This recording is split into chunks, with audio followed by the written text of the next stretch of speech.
আর অনেক বছর ধরে সবাই পড়ে। তো আমরাও যখন পড়ছিলাম তখন যে আমরা হোয়াটসঅ্যাপ গ্রুপ বা মিডিয়ার যে অন্যান্য চ্যানেলগুলো হয় গ্রুপের সঙ্গে যুক্ত ছিলাম।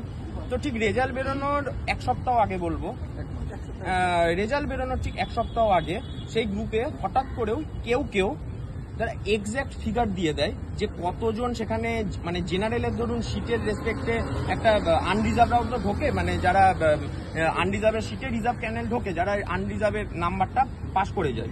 তো সেই ক্ষেত্রে এক্স্যাক্ট কতজন আনরিজার্ভের সিট খেয়েছে এটা একটা প্রচন্ড একটা মানে খুব এক্সক্লুসিভলি ওদের কাছে এটা সিক্রেট নিউজ, মানে এটা বাইরে আসারই কথা নয়, কিন্তু এক্স্যাক্ট মিট করে যাচ্ছে 85 নাম্বার আনরিজার্ভ যে সিট খাচ্ছে রিজার্ভ, সেইটাও কিন্তু গ্রুপে পোস্ট হচ্ছে।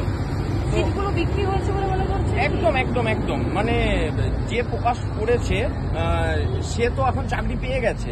তো আমরা জানি না যে সে কিরকম ভাবে চাকরি পেয়েছে, কিন্তু তার যে সফলতা সেটার জন্য তো প্রমাণটা দিতে হবে না যে পোস্ট করেছিল বা যারা পোস্ট করেছে তারা আমার থেকে কতটা বা আমাদের থেকে কতটা সুপিরিয়র ইন দ্য সেন্স নাম্বারের ওয়াইজ কতটা আমাদের থেকে অ্যাক্টিভ।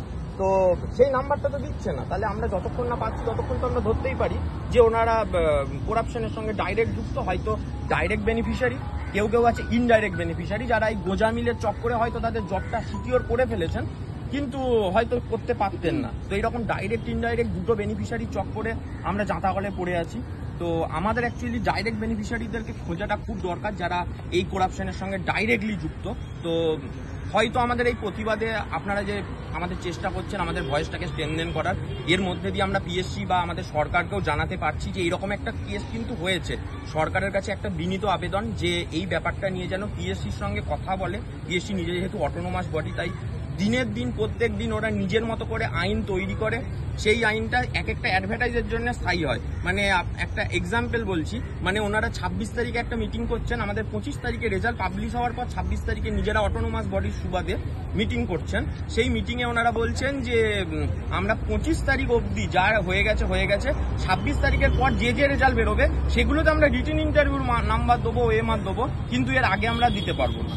মানে এই যে মানে একটা নিজের মতো মানে একটা হিটলার আইন যেটাকে আমরা বলতে পারি, মানে ওনাদের মতো মানে অটোনোমাস হওয়ার ওনারা যে সুবিধাটা নিচ্ছেন, মানে ওনাদের এই যে পাওয়ারটা মিস ইউজ করছেন, এই মিস ইউজটাকে বন্ধ করা উচিত বলে আমাদের মনে হয়।